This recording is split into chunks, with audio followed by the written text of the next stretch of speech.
bo jomwana hopigi jomono gibedira tinamba para che Taban bubere kuno inene kesiwa bakaliyo siyomu baba bataba era njagala okugamba sebo muhani muhasi sebo todire ettaka lyabantu ate nolwa Taban Amin akwai in company me muhasi bede iting lobo padano memi Taban Amin manya tino kampuni yali abawadde 1 square mile bwe twali mu meeting wali ne mugamba tino babongereko ekyo nekikirowoozako era kampuni neyongerako 500 acres kati eri 1.5 ate mwagala mukwate ate muwe Tabani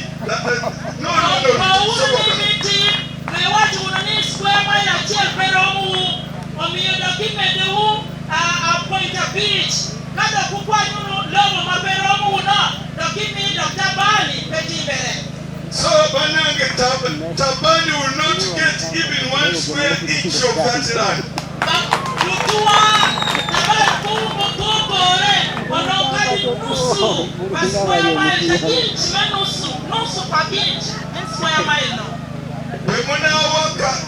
If you give him 1 inch, he will eventually say the whole land is his. If you can say that he said that was built by Idi Amin. If a man can come and tell you that that was built by Amin, how can you give him 1 inch and you expect him to? That is a thief. Okay. It is an issue. The issue raising door no. Sente zebasaba mu area committee musasuleyo muland board musasuleyo sente ezo temuzirina naye gavumenti ebayambe mwiza n'okutagamba gavumenti mugambe Yoweri Kaguta Museveni tuyambe gwe munnaffe tusasulireyo tufuneyo abakisa mu lipoota yammwe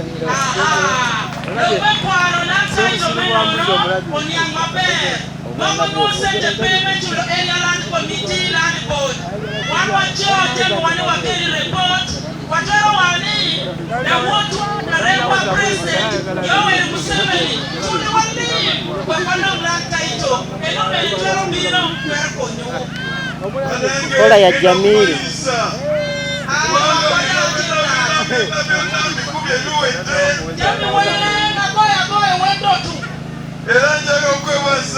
LC5 chairperson. She has stamina. She has been standing all the time and translating.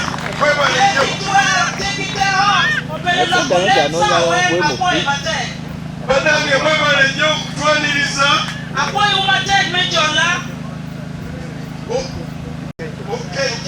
okejjo alina validi title.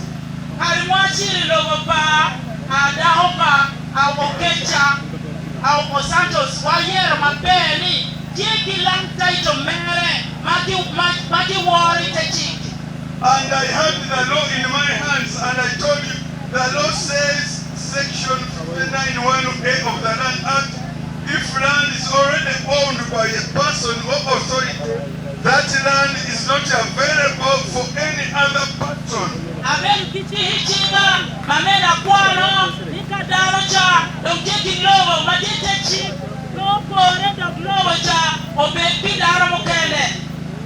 Section 91 as amended. Singa mu ekirala oba omuntu omulala kutaka eriko olwedde ekyapa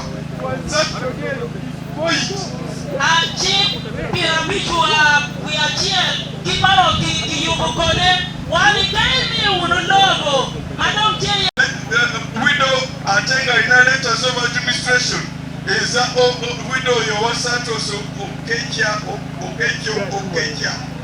akwatibwe bukwatibwa kubanga omukyala alina valid title.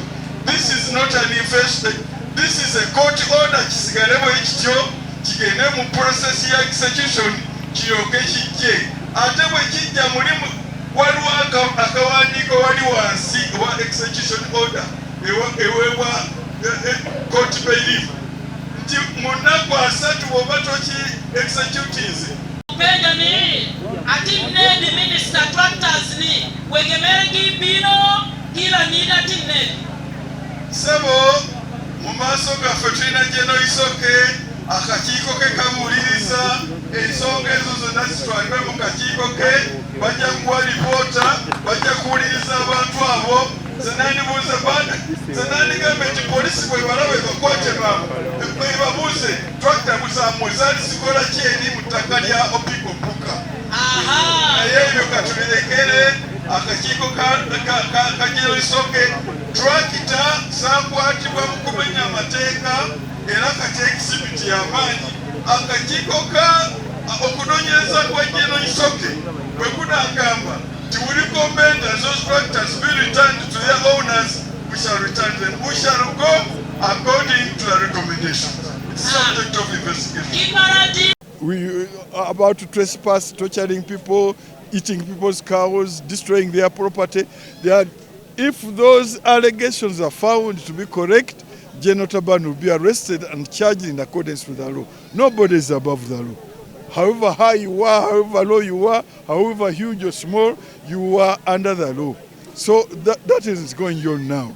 In the meanwhile, because he's a suspect and he's under investigation, he should not come to this land at all. That will be trespass. Let him hold where he is in his home. Let him not disturb. Because people are angry, they can do him harm. This is for his own safety. That's been directed for number 2. Number 3, these investors here, the heritage group, they are supposed to immediately start the process of compensating the people in the area where I was last time, that is Ranch 11. Compensate them and relocate them to the 1.5 acres, square miles, which we agreed. So they have agreed. There's a team already set up by the DC, Danny Muganga, and they work with those teams and a team of valuers and be paid. Because the valuation takes a long time, the group has agreed, has suggested, those who want to be paid negotiable amount, let it start next week. And they are going to print out the forms and they will distribute, everybody will fill in, and they agree with the amount with the team, and they will be paid. If it's finished next week, they will be, and everybody will be sent his money on his mobile number. So they will have their money, they can use it, start using it, and start building to where they are being relocated. They also agreed to make a borehole for them, a modern one working on solar. So that one is also completed. There's a road down there where 3 prominent families have blocked the public way. The family of Isiaji, who was a minister in the first Obote government. There is a family of Didi, I think Agadi Didi was a minister in the NRM government. There's a family of Ochan, who was a judge and chairman of the Public Service Commission. We have decided to call them to a meeting on Friday at midday in General Soke's office, and to ensure that an amicable way is found to have that road opened. It's a public road. We could have directed it to be opened immediately, but we wanted it to be done in a better way. So that's what we are going to do. I've also directed that those who have other titles, they should also remain on their land, but ensure they verify that with their ownership. The tractors, which were impounded, which were found here, let them remain at a police station and be subject of the investigation of the General Isoke investigation. Whatever they recommend, that's what we shall do. As to the court order, we found that the facts are there was nothing to take before court. Courts should not be rushing to give. Somebody comes and say, I have 100 cows here, and the court immediately issues an order. A court is a judicial process. That should have been, and you have seen in the order, it is even exported. The other party was not there. And they sport somebody was a valid title. So I've guided that actual execution of a court order is a matter for the executive arm of government. That's why when they finish they get the orders, they come to the police, they come to the RDC, they come to LC. So we are saying, let them finish the process. the court orders are like this. There's a judgment. After the judgment, then there's a court an order. This one is just a temporary, an interim order, but it still goes through the process of execution, where now a court broker goes to the execution department of court, and then a process is given. Days are given within which the order is to be implemented, and then it goes to the police, the DPC. That is the executive arm of government. Now it is us now at government. If that order is not executed within the given time, it is returned to court. So there's no panic about it. That paper is of no consequence.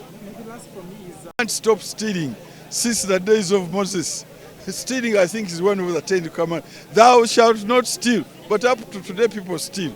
Land, there's a law for clearly under the Land Act. How one obtains a public land, how one obtains a title, how one obtains a leasehold, the kind of application that the land board must follow, the procedures, the area committee. If it is Uganda Land Commission, the process is all very clear. But corruption is what comes in and spoils the process. And the president has opened a war on corruption. It has just started. That's why I'm here today. That's why we say a man like Taban, who claims to be a general. I don't know whether general of UPDF, but I've been told he's actually not a general. A man of that level. We are now investigating him, and you see him arrested if he's found culpable. So the war is on. And as you have heard them testifying, I've been to those areas. Calm has returned. It's the court now trying to protect this land grabber. I've told you that it's of no consequence. We are there. There's another place where the investors back. I directed that them go, but then they went to court. They opposed. What I say is still subject to court, and the court dismissed the case. So really calm is returning to Kiryandongo because of action. That's why when the president says, I'm fighting corruption, then we soldiers come on the ground. Now we are doing it. So Piko Poka addeyo ku ttaka lye nga president bwe yalagidde, yatugambye nti oyo muwe ettaka lye mangu ate mumpe lipoota. Ettaka lye tulimuddiza n'ekyapa twakeeze ne tukikolako certification tukikoze wano mu lujjudde. Number 2, tugambye nti nno abo bonna abalala bagamba nti balina ebyapa byabwe clearly certified RD sabeerewo nawe babeere ne peace ku ttaka lyabwe. Ekyokusatu tugambye nti Taban Amin buli muntu yenna gwagambye nti abateganya aliko jeno isoka abadde wano n'atulagana n'ettiimu egenda okukola omulimu babinoonyeze. Bwe binaaba nga bituufu ajja kukwatibwa avunaanibwe mu maziika asibwe, tewali ali waggulu amateeka. Ekirala waliwo court order ezazze nga zigamba nti ate eri gye nagamba mukyala Smith addeyo mukyala Santos addeyo ku ttaka nti ate kakati babiyimiriza. Mbagambe nti no kooti teziriiwo kuwagira babbi ba ttaka. Kooti ziri judicial process. Nkimanyi nga munnamateeka tika tewakyali interim orders zifulumanga side zombi teziwuliziganyiza. Oti side yemu teyawuliziganya.